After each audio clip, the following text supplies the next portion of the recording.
I cannot believe this is 25 years old. In fact, the original kit, the Dragon Wagon, is 27 years old. And I remember going to BT's in Manchester on the train to go and get it. And I built it pretty much as soon as it came out. And here I am again with the tank recovery vehicle version in my hands. And all I can say is welcome to Model Kit Stuff. My name is Jason and today's First Impressions Day.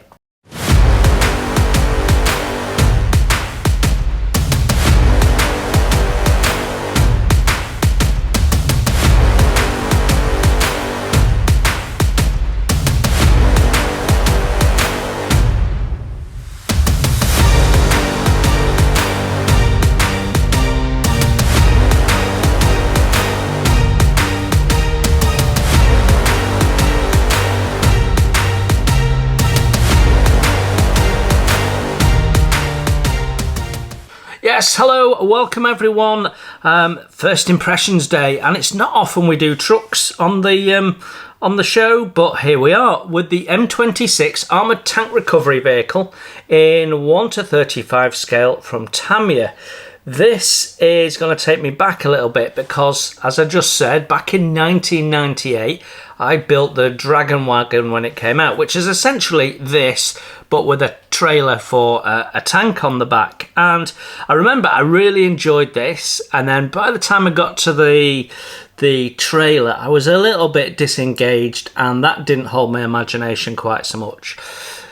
So when I had the opportunity to pick this up again, I thought, you know what, this would be a fun thing to revisit. So here we are. This came out 2 years later after the Dragon Wagon. It says new parts, but I don't know if what the parts are, whether it's something to do with the fact that it's a tank recovery vehicle, or they just changed the figures, or who knows. I might be able to work it out as we go. We'll have to see how much of this becomes familiar. I don't have that model anymore. I'm not going to go into that, but I don't have it anymore, so it'd be nice to revisit this and build it, you know, all these years later, with new skills and a new outlook and different outlook on how to build models. So putting all that to one side, let's get stuck in and start off with the box. This is kit number 35244. And what we've got is typical Tamiya artwork, where we've got an sort of artist's rendering of the vehicle with no background. It's a flimsy glued lid. Tells us that we've got a highly accurate static display model with a realistic interior. The A-arm can be assembled in 5 positions. Includes vice and gas cylinders with pressure gauge, and 4 seated and 2 standing figures. So I think it might have more figures. Don't really remember.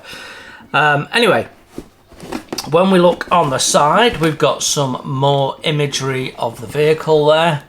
We can see it side on, so I can remember the gas bottles, and don't know whether the anvil is an addition or not. And then we can see this is what you could do. You could have it rescuing a Sherman, although, you know, who knows. Towing cable, that could be a new thing. I can't remember. Side of the box pretty much emulates the top. Both sides pretty much the same.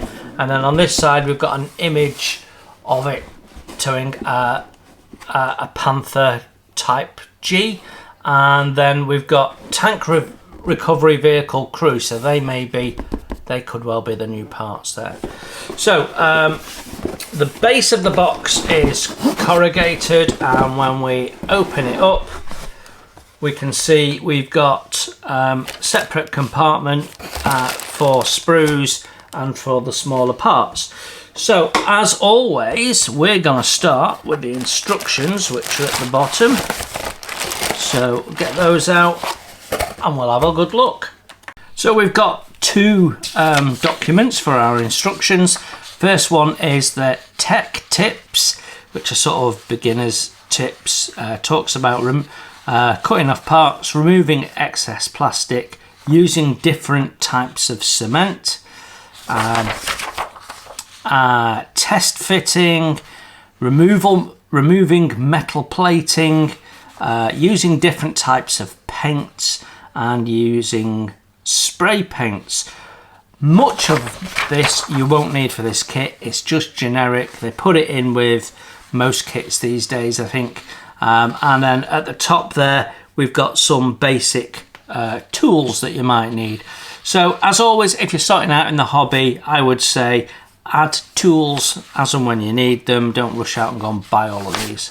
Right, so we've got that, and we've also got our stapled A4-ish. I'm not sure it's actually A4. Quite often they're bespoke sizes with Tamiya. Black and white throughout, yeah, including the paint instructions, instruction manual. So on the front we've got a nice image of the vehicle with the figures and gas bottles and bits and pieces. Then we've got a little bit of history, and then that carries on. Then we've got read before you build. Again, it talks about tools, and then we've got a list of paints. Always surprises me how many paints you've got there, but it will be covering off any however many number of paint options they've got. But you know, you look at the box art and think, well, you pretty much just need green, and then you're faced with that and you go, wonder where they're going to put all of that. But yeah, there you go, a list of Tamiya paints, one of which is a TS number, so that's a rattle can for olive drab. You know, you don't need to do that, but anyway. Okay, so step one, and we've got two stages really: building up the radiator and then building up the engine, which sits in the cab. Engine box. You've not actually got a full engine in this. You've got the sump and the bits that might be visible from underneath the cab, and they, as you can see, are moulded into the single piece chassis. So the single piece chassis means you've got it nice and flat, but there's lots of things moulded in there, and I seem to remember there was quite a bit of seam cleanup on it when I built it last time, but we'll have a look when we look at the parts.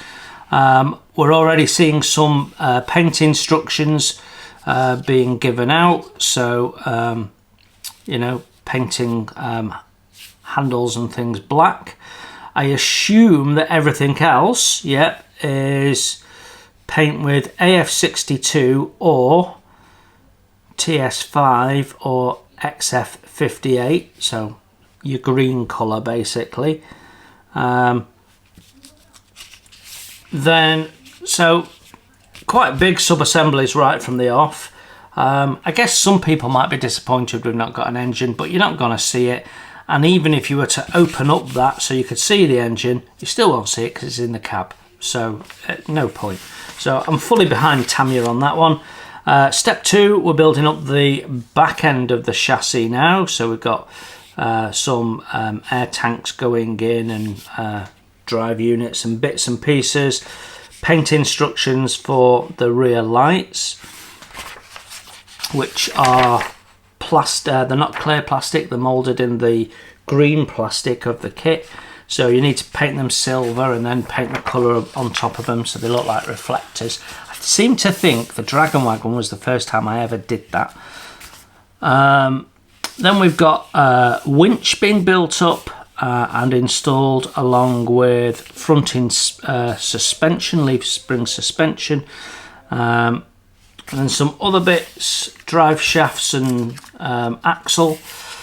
Then we've got the chain drive being pulled together, and you can see here in the rear axle we've got some poly caps going on. I seem to think the wheels just push on. So yeah, some nice opportunities for painting and weathering and bits and pieces here. At this point you have to treat this whole thing as a sub-assembly, as a model in its own right. Lots to do.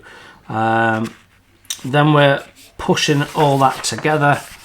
Then we've got the tyres, the vinyl tyres. I seem to remember they were okay though.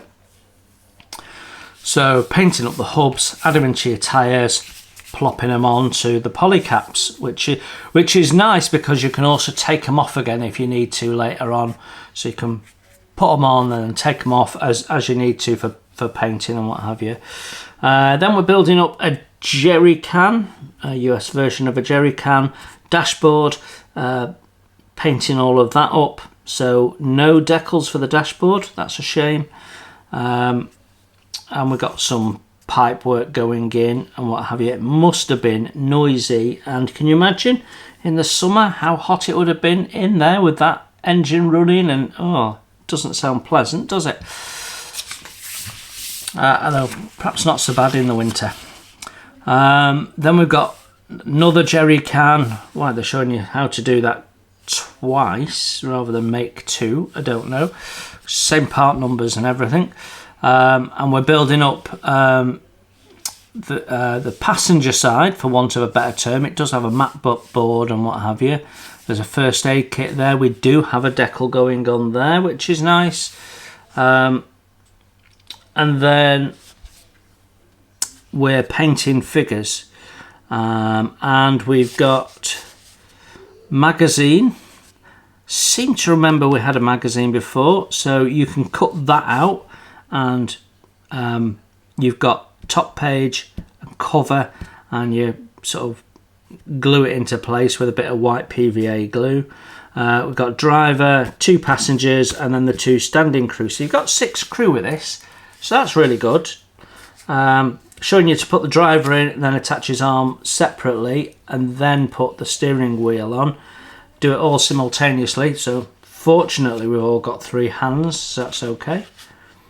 Yeah, that seems to look as I remember it. Certainly those 2 figures I think are original. We'll see when we look at the sprues, I guess. Right, then we're dealing with the single piece top cab. So we cut out the sprue connectors. We've got a roof pan going in, so we've got detail in the roof. Fire extinguisher, which has got decals. The glazing going in. Then we've got some ribs going in. Another fire extinguisher, different type this time, and water bottles, and of course you've got decals on those. So I seem to remember it looked really detailed when you'd finished. Then you can see we've got ammunition boxes or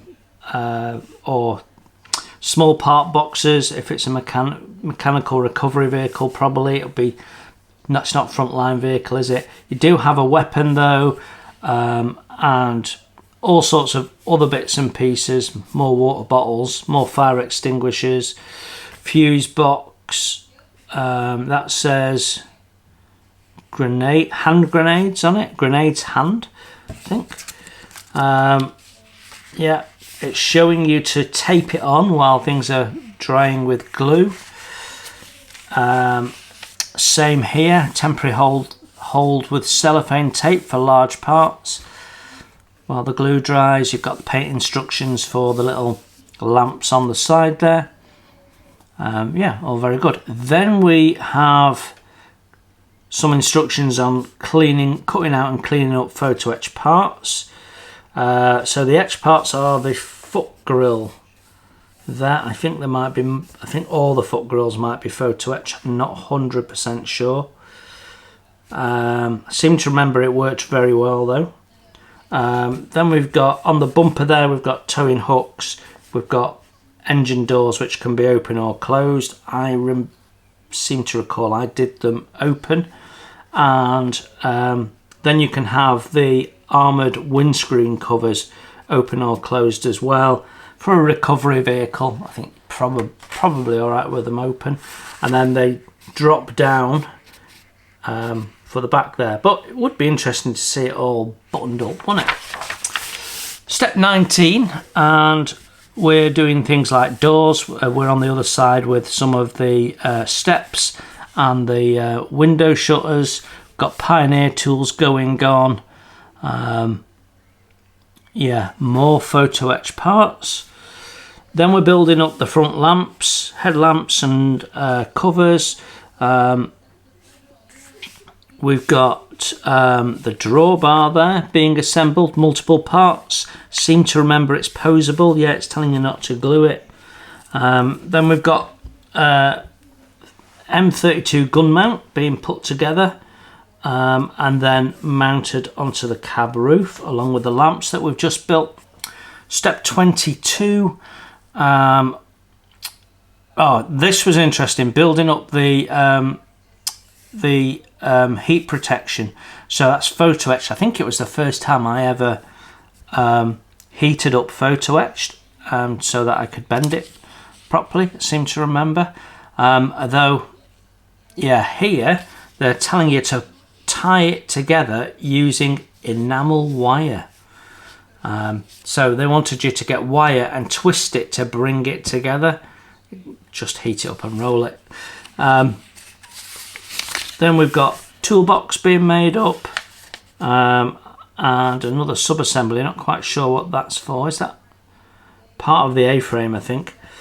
So the exhaust that we've built up is going on. The coupler, got towing hook going on and bits and pieces.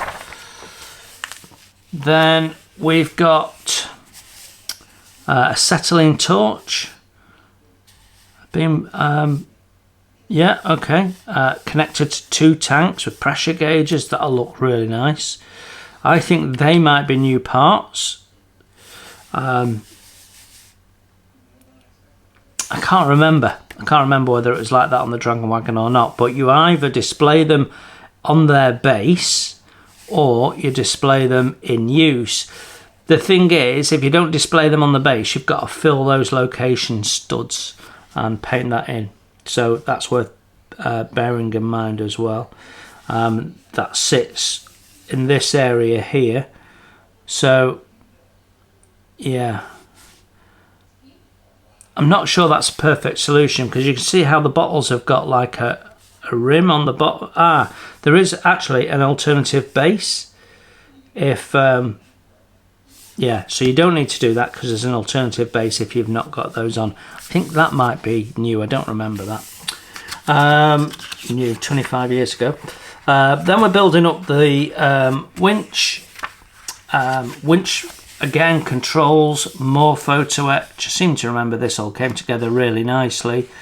You got casting numbers on things and bits and pieces, so it's all nicely done. The motor and everything. Then the frame, putting the chain on. It's quite an involved build, but being Tamiya, it's not challenging. Then we've got all the control levers being assembled, and then those things, they're the base for the pneumatic rams, I seem to recall. Then that whole sub-assembly, again, another model in its own right, is put on. Then we've got more photo etch parts going on. Then we've got our A-frame, which we can mount in various different positions using the pegs here. So that's pretty cool. Couple of rear-facing lamps, which handy when they're working in the dark, recovering a vehicle. Another bit of, this is a metal rod that you have to glue in rather than photo etch. Then we've got I remember these very clearly. You've got lifting chain, which is actually chain, and again wanting you to use enamel wire, but you've got the hoist chain and the lifting tackle and what have you. That's the vice being mounted on and put in there. I seem to think that wasn't on the original. I could be wrong. Then we've got the gun being mounted on, spare wheel being done. Yeah, tyre tongs. So that frame's there just for the tyre and wheel. Must have been heavy, mustn't it? wing mirrors, and I think that finishes the build. There's some suggested pose pictures. It's ripe for a diorama, isn't it? It is ripe for recovering a vehicle of some type. I seem to think possibly it's just a couple of extra figures, maybe. That's the new parts. Anyway, then we've got setting up the pulley. And then it shows you different ways to attach that to your tank, depending on what tank it is.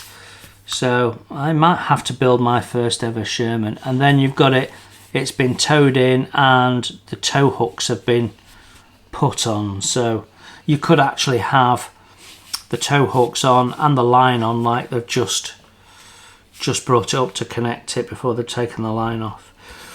Right, then we've got paint instructions, which are all black and white, unfortunately. So it's telling us Independent 458th Ordnance Maintenance Company, March 45, Holland. So then we've got Black Sheep, unknown. Okay. Dry Run, unknown. So these must be vehicles that have been, there's photographic evidence of, I guess.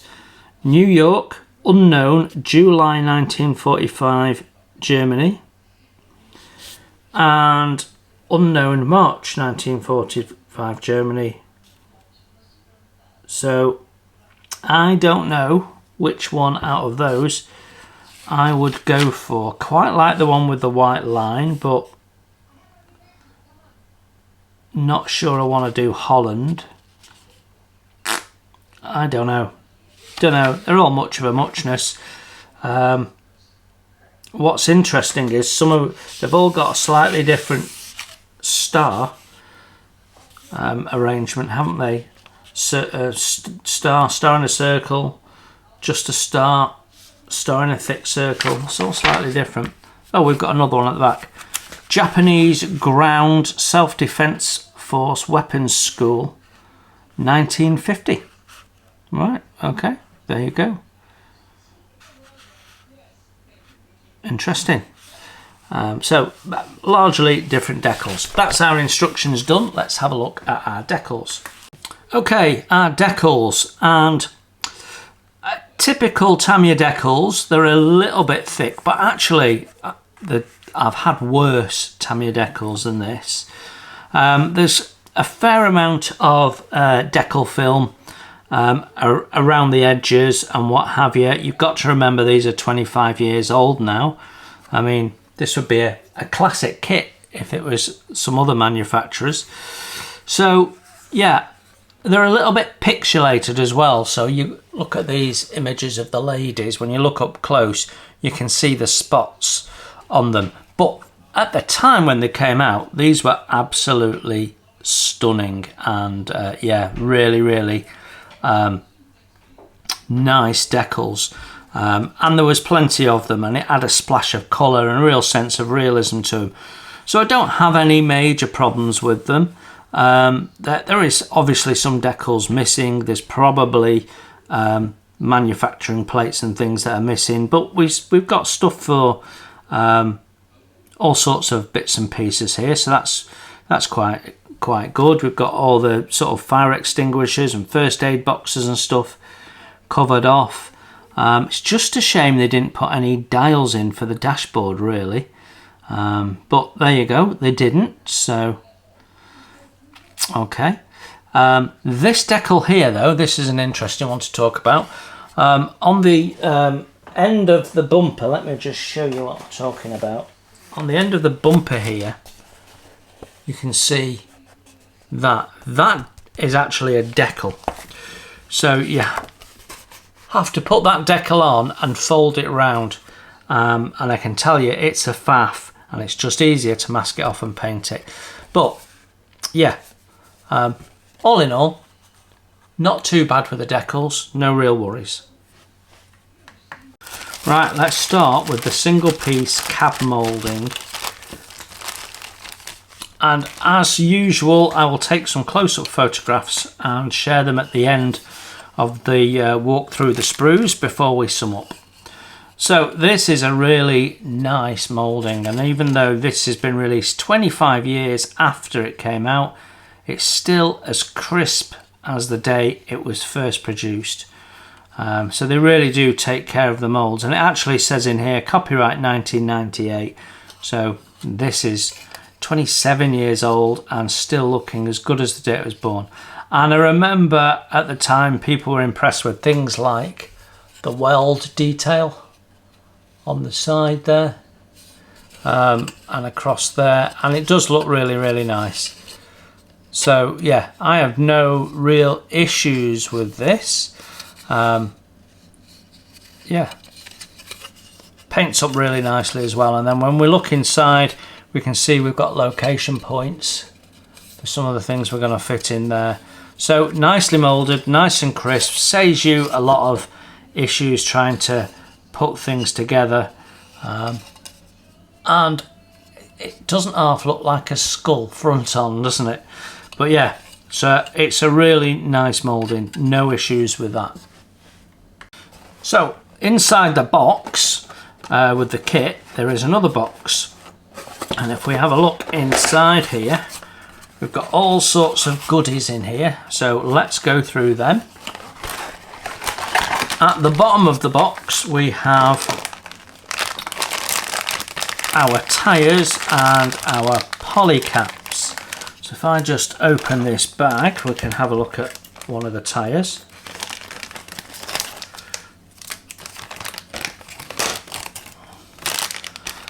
So what you've got is individual tyres, no sidewall writing, but very little seam. They just need a very slight sand, which you want to do to scuff them up a little bit anyway. But yeah, you try and find where the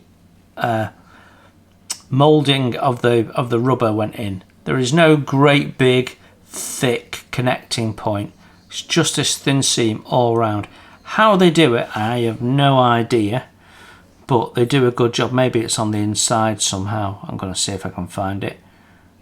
No, I can't find it, but they're well versed in making this sort of stuff. They do it for their radio controlled vehicles, but yeah, you don't get nicer tyres than these little pneumatic tyres unless they're resin or nicely done multi-layered plastic. These are as good as you get with vinyl tyres, and I have no issues with them whatsoever.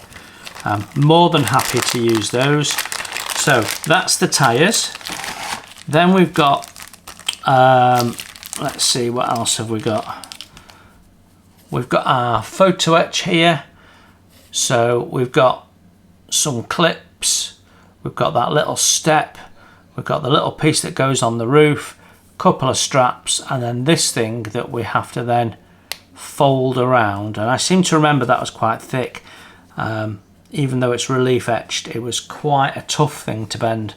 But nicely done photo etch. I have no issues with that either. Nice that some was included.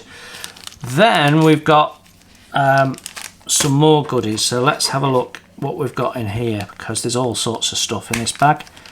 I'll just remove the staples. Stapled bags as always with Tamiya.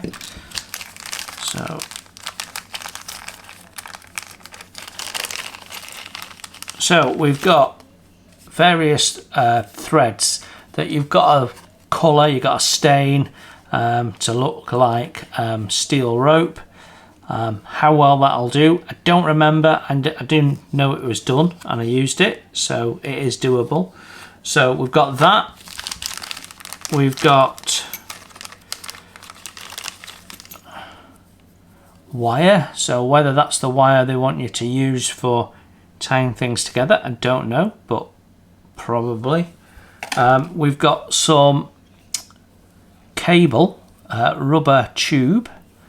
I'm trying to find an end to prove that it's not solid. There you go, I don't know if you can see that on camera, but it's tube, it's not solid. So you've got that. for some of the pneumatic parts. Then we've got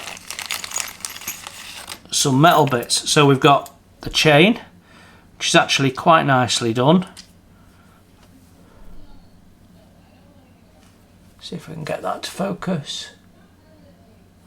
So copper chain, you could blacken it or whatever. I doubt it was copper on the actual vehicle. It was probably painted green. Then we have that metal rod that we saw we had to glue in. It's pre-bent, so that's handy.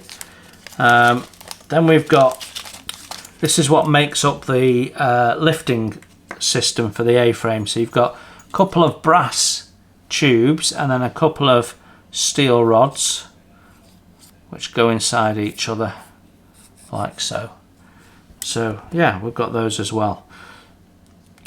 So all nice additions. I mean, they could have done this in plastic. The fact that they've done it in metal, I think, is really nice. It'll be nice and robust.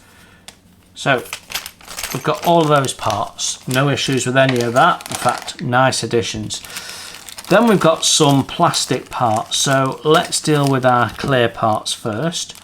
Not many clear parts because the front windshields are just that, shielding the drivers from the wind. The side windows don't actually have any glazing in.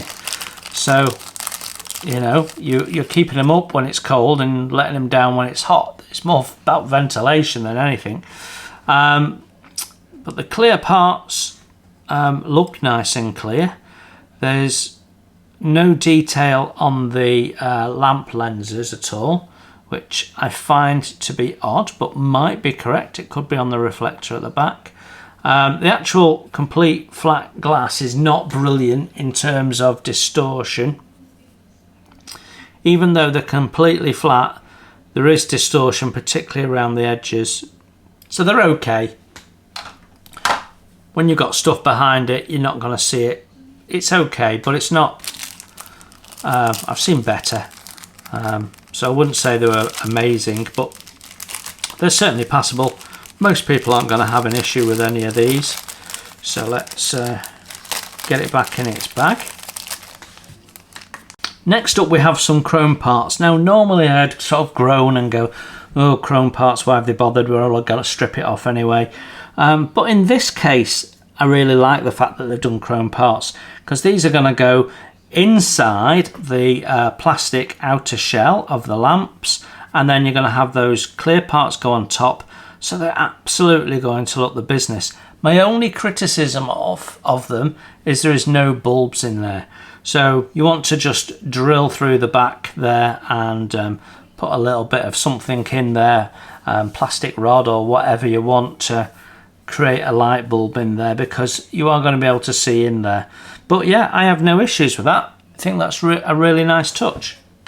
Sprue E has our, it's a little sprue with our machine gun on. So we've got the ammunition box, we've got separate handles and the mount there. There's quite a thick seam on these parts, so there's quite a bit of clean up to do. Don't know if the camera can pick that up. Yeah, there you go.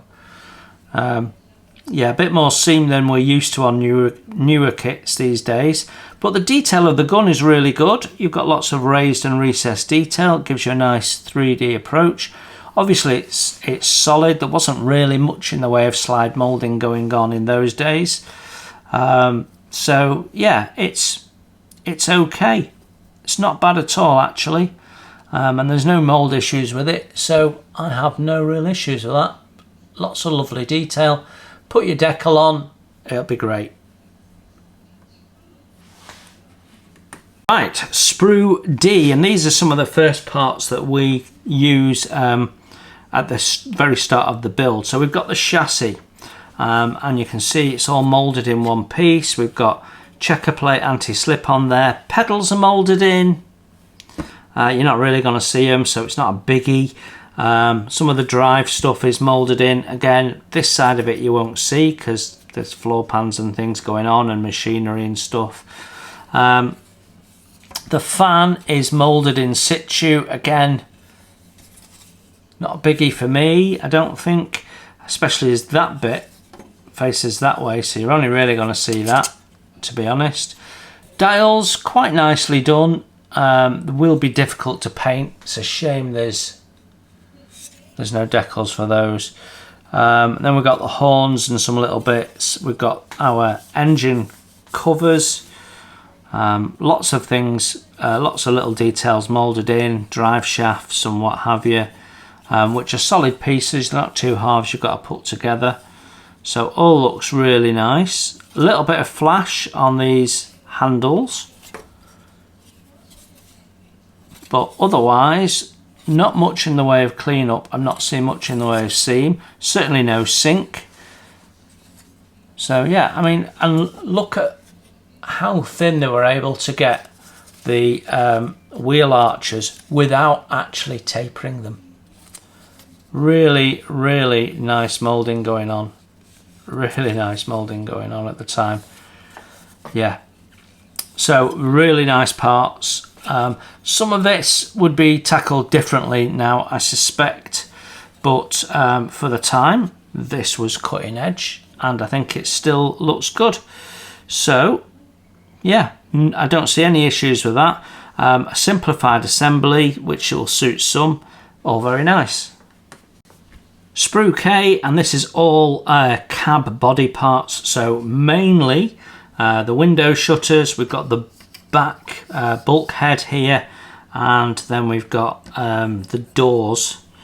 Sorry, the engine doors, I should say. Don't want you to think that they're the main doors for getting in and out, because they're not. So yeah, no issues with the moulding. We've got some quite nice hinge detail, and then on the inside we've got some location points for various things. We do have a fair number of ejector pin marks, though. So again, things that would be done differently now.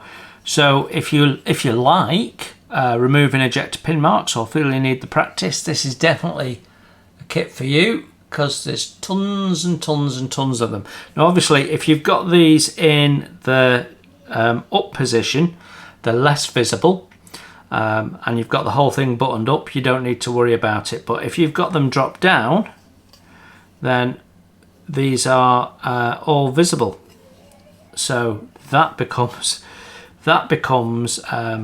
a bit of a pain for you, because you've got to clean up every single one. Because if this is dropped down, that bit is facing against the cab wall, and that bit is facing you as the viewer. So a fair amount of work to do on cleanup with these parts. Right, Sprue G. This is quite a busy little sprue. We've got lots of small parts on here. First thing I want to show you is the chain drive parts there. Really, really nicely done. We've got cogs in there and all sorts of stuff, and given a wash they'll really pop. Then we've got the little housing covers. They've not got the cast writing on, actually. I thought they did, but I'm fairly sure someone did some 3D printed ones. Not that it makes much difference really. We've got the little lamp holders.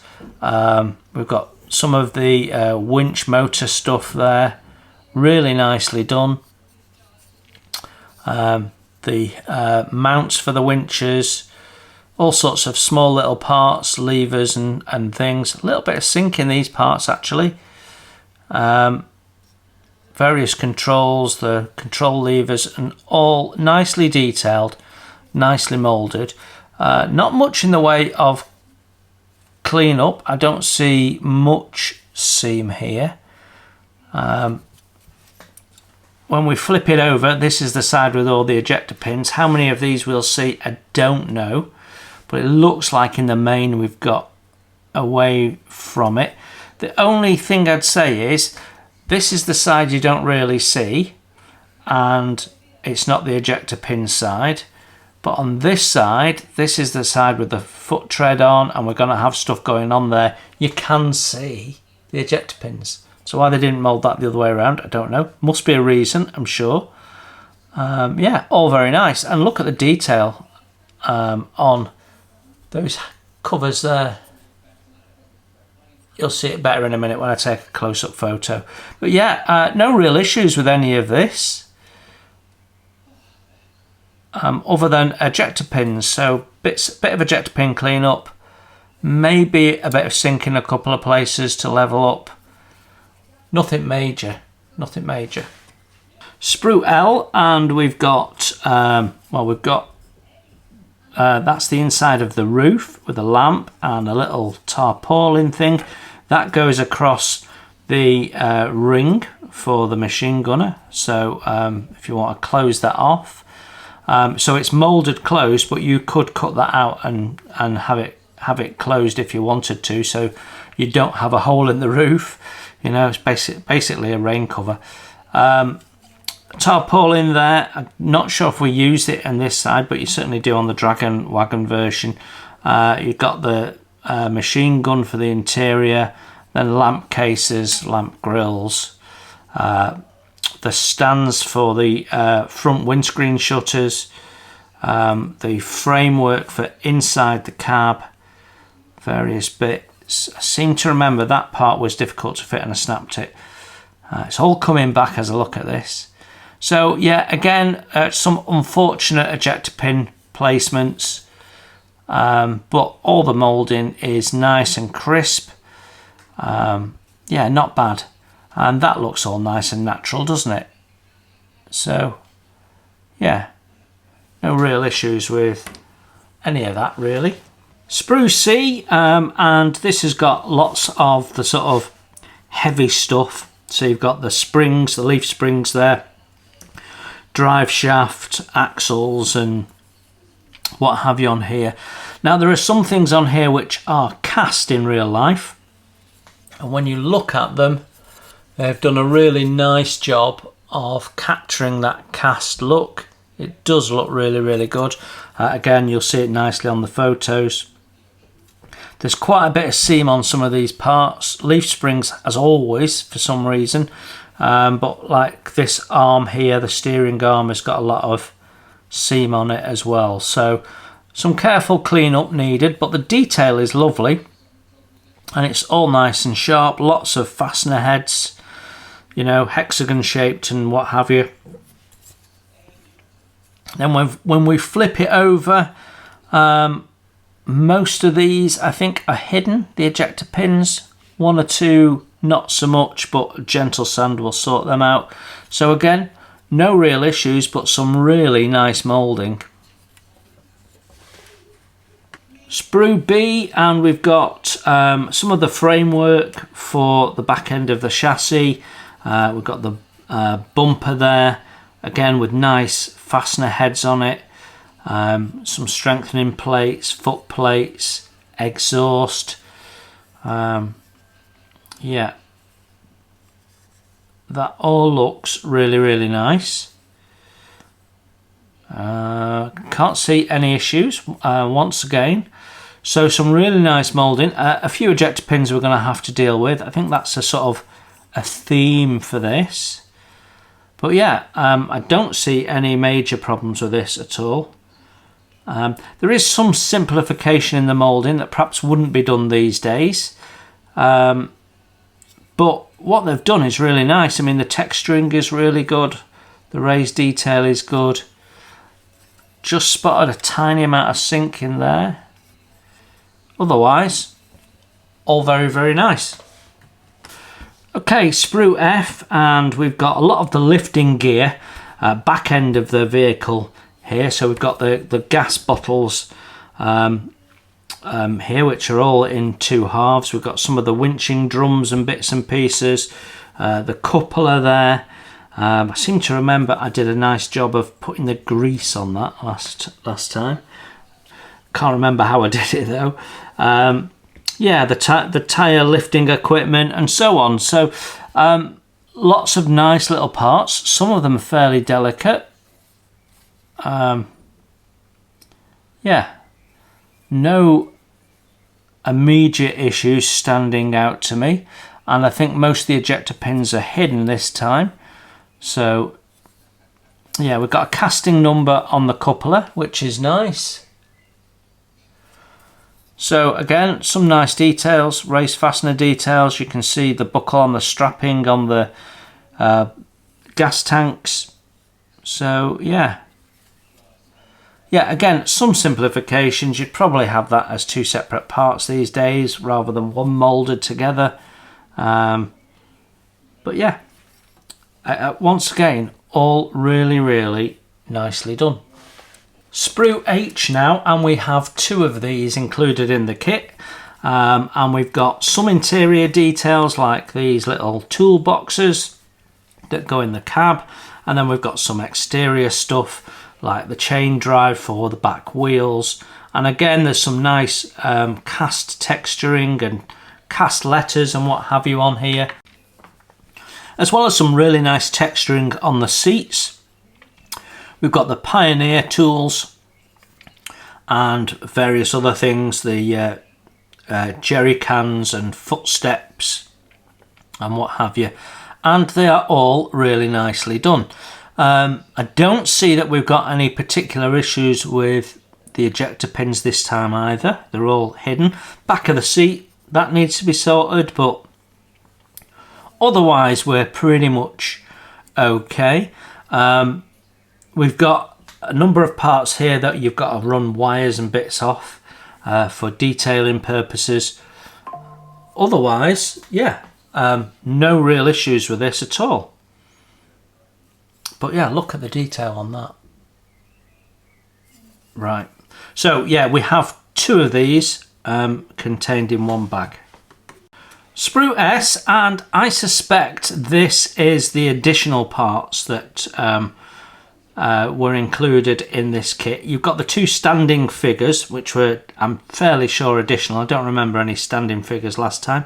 Someone's going to correct me if I'm wrong. We've got the vise, we've got gas bottles, more gas bottles, and we've got these locking pins into here. I think that's a replacement part for one of the parts we've already seen. We've got some U-rings and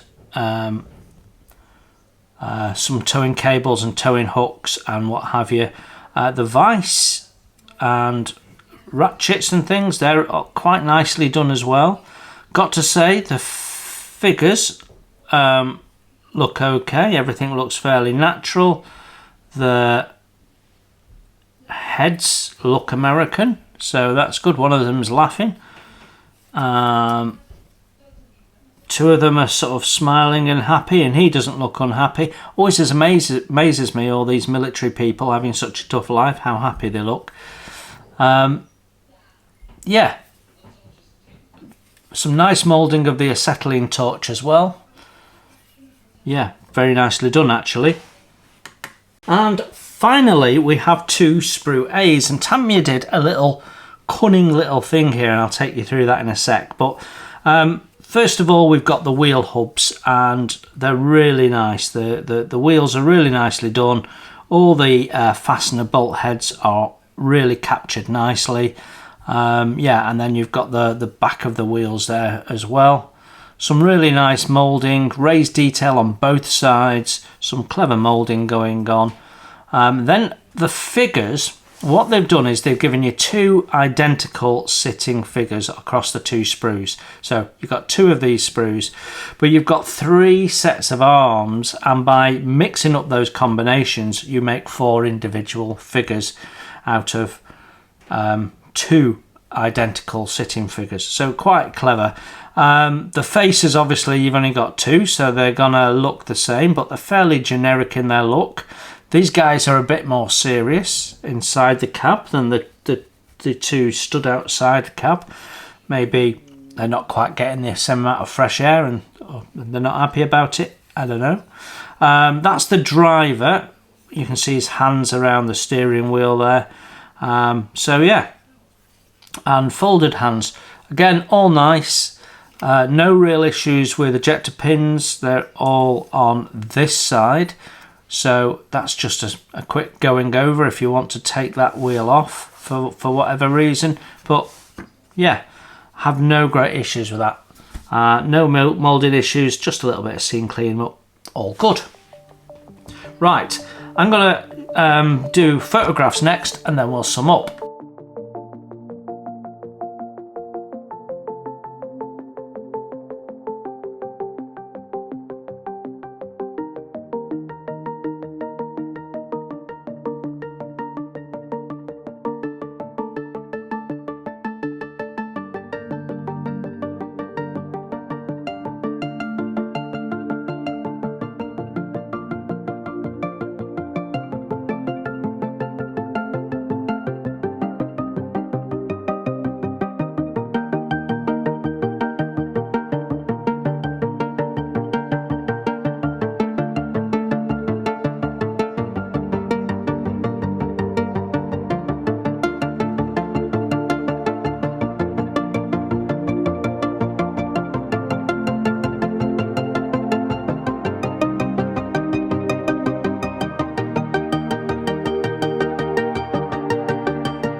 So there you have it, the M26 Armoured Tank Recovery Vehicle in 1:35 scale from Tamiya.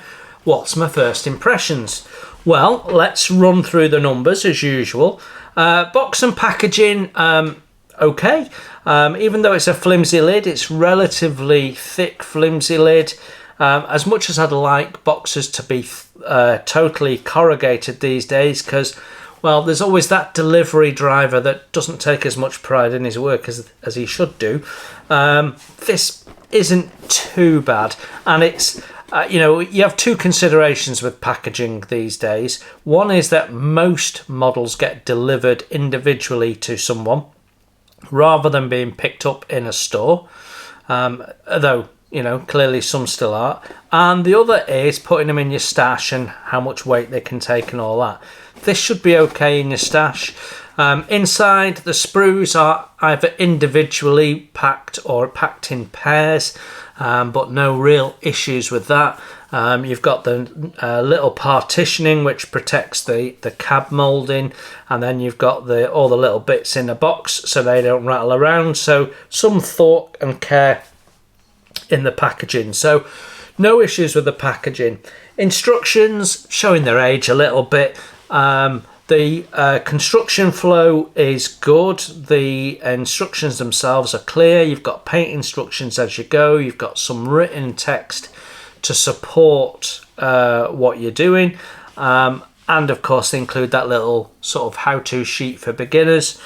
So the only real drawback is you've not got colour paint instructions at the end. But yeah, I mean, no real issues for me, to be honest. I think, yeah, the instructions, although I do find Tamiya instructions sometimes a bit busy, these didn't feel too bad. Plastic parts themselves, really lovely in terms of the level of detail. Going back 25 years ago when this came out, this was one of the most part-heavy kits I'd ever built. I had built kits with lots of parts. Of course, I had a shipbuilder, and I'd built, Queen Mary 2 with all Queen QE2 with all her lifeboats on, and someone bought me the Revell North Sea Cormorant oil rig. I mean, what a bizarre model, but quite a lot of parts in that with all the pipes and things, which were made out of plastic straws, as I remember. So I had built part heavy, but this, for such a small vehicle, the part count was really high. And it's interesting, as I'm going through it, I'm thinking, oh, you'd do that with 2 parts these days and 3 parts these days, which just shows you how far we've travelled, because this did feel really like a detailed kit 25 years ago. But I think it's stood up really, really well. The plastic parts are nicely moulded. You've got weld seams on. They're not over heavy and overdone like they sometimes are. You've got a nice level of detail. The only real drawback was the number of ejector pin parts. I mean, this is case in point. Most people are going to model this with the windows down, I would suspect. So most people are having to tidy up all of those ejector pins. So yeah, it's par for the course. It's what you've got to do. So yeah, quite a bit of cleanup to do, more than you'd perhaps want to do, but none of it is major problems really. So in terms of the plastic parts, there's some nice touches, like the inside lenses of the lamps was a nice touch, and we've got nice consideration of like having chain that's chain, and the cooling jacket being photo etch. So I think the plastic part's done really well. Photo etch, they've only really done it where essential, and they've done a nice job of the relief etching, and then they've put some other parts in where we need. Tyres, perfectly usable for me. I think they're great tyres, had no issues with those. And then, so yeah, I'm happy with all the parts.